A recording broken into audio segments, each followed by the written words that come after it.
ભારત માતા કી ઇન્કલાબ।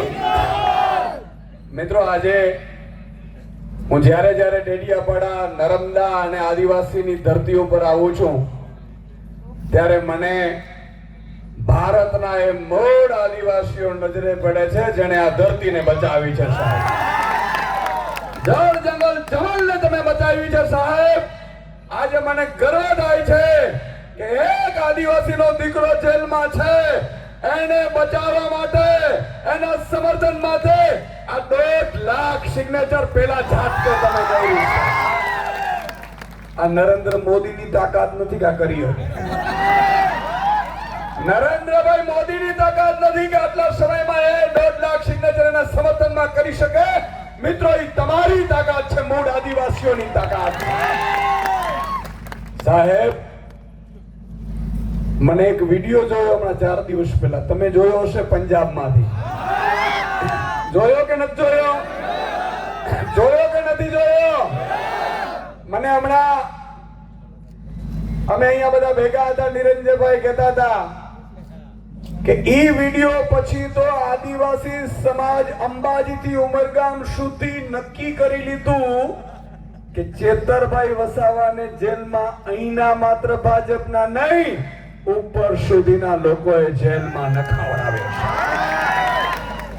અને એક પ્રધાનમંત્રી પંજાબની ધરતી ઉપરથી સાહેબ 22 રાજ્યોમાં જેની સરકાર છે, હજારો ધારાસભ્યો છે, સાંસદો છે, ઈ આપણા નાયક ચેતર વસાવાનું નામ લેવું પડે ને ધ્રુજારી બતાવે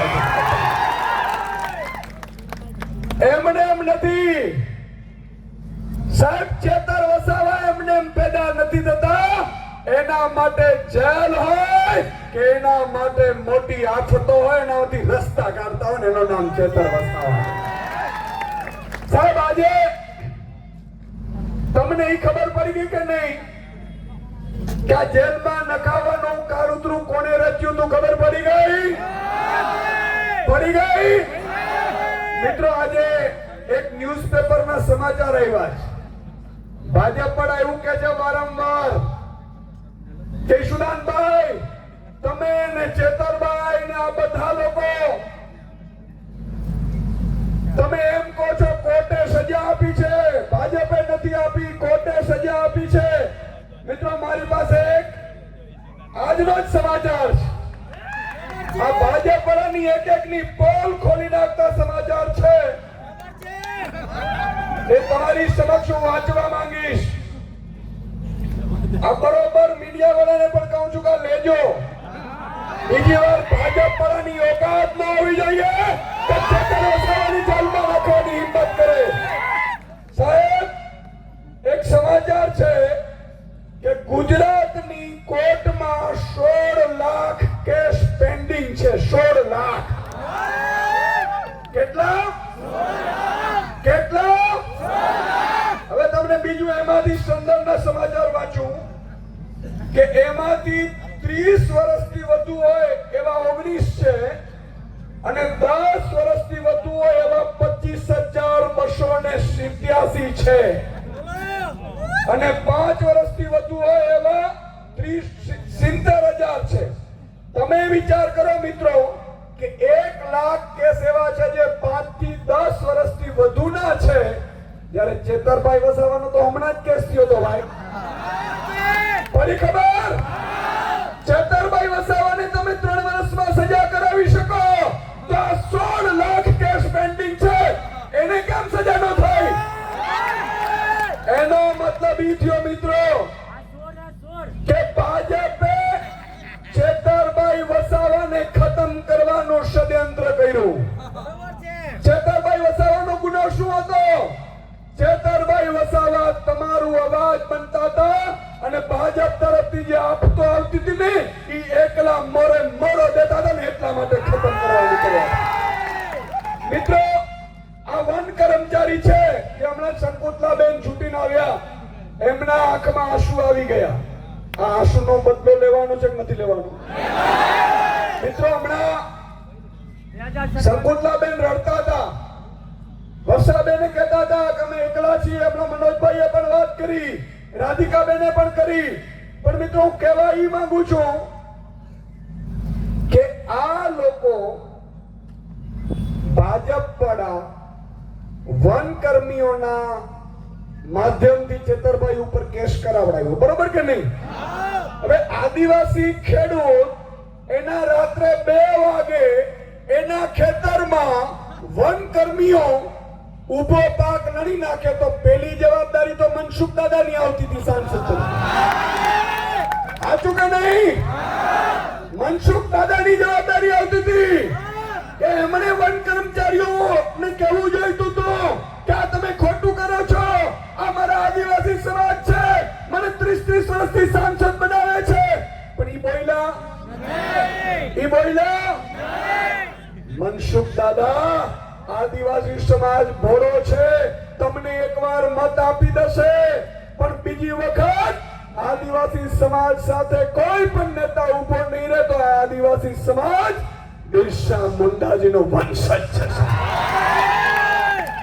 એમની જવાબદારી હતી સાંસદ તરીકે, પણ એમણે ન નિભાવી. તો મિત્રો તમારા નેતા મર્દનો ફાડ્યો ચેતર વસાવાએ કીધું કે હું તમારી સાથે ઉભો છું, અને એમણે સમાધાન કરાવડાવ્યા. એમણે વન કર્મચારીઓને ધારાસભ્ય તરીકે કીધું કે આ તમે ખોટું કરો છો.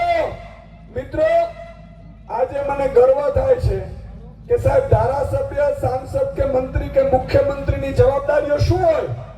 એ જવાબદારીઓ એ હોય છે કે એમણે પ્રજાના હિત માટે કામ કરવાનું હોય છે, દલાલીઓ કરવા માટે નહીં.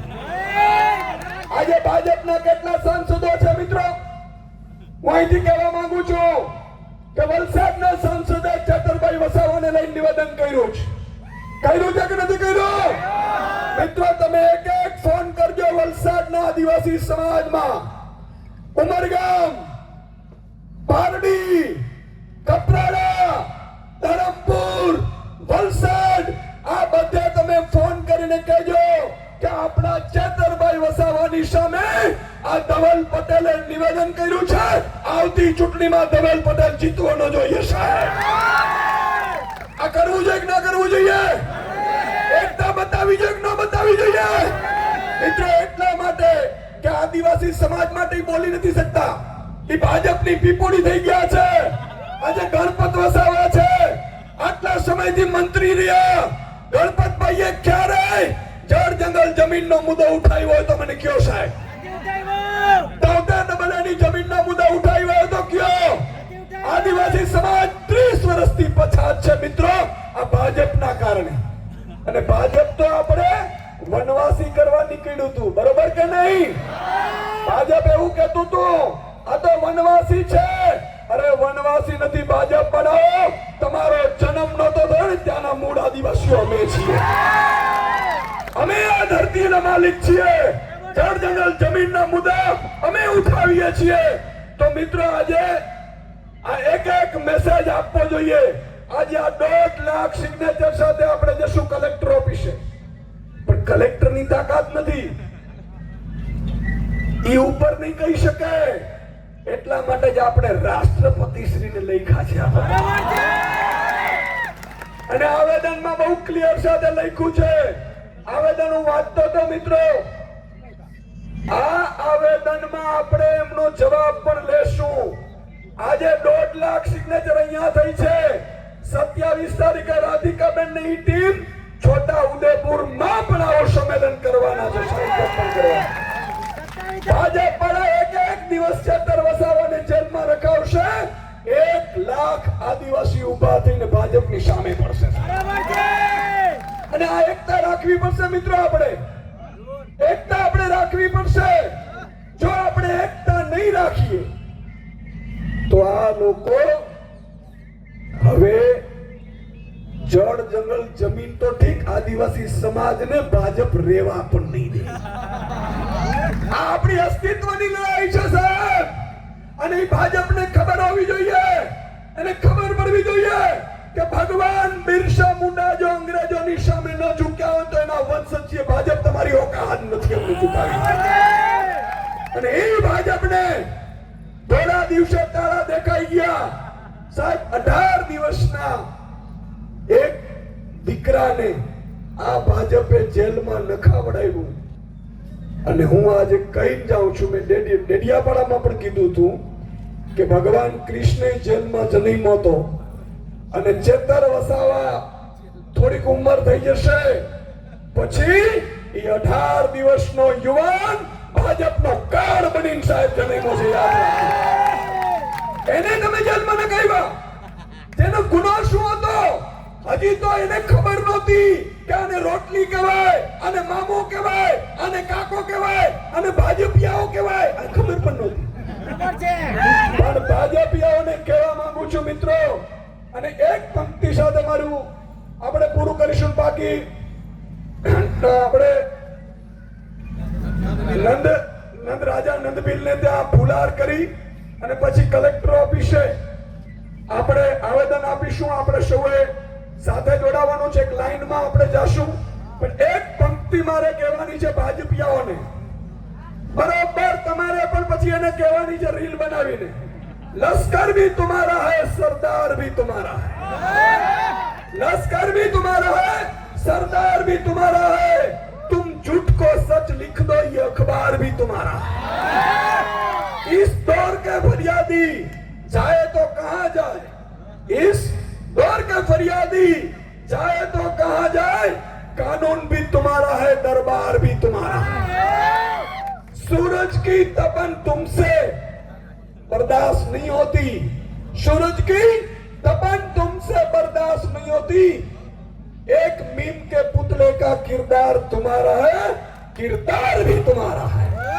आज आदिवासी समाजे एकता बतावी છે મિત્રો અત્યાર સુધી મને યાદ નથી કે કોઈ નેતાના સમર્થનમાં 1.5 લાખ સિગ્નેચર થયો હોય પણ હવે આ સિગ્નેચર ધીરે ધીરે ધીરે ધીરે 10 લાખ સુધી પહોંચાડવા બોલે પહોંચાડવાની કે નથી આ તું તો કરીને મને વચન આપો પહોંચાડવાની છે કે નથી પહોંચાડવાની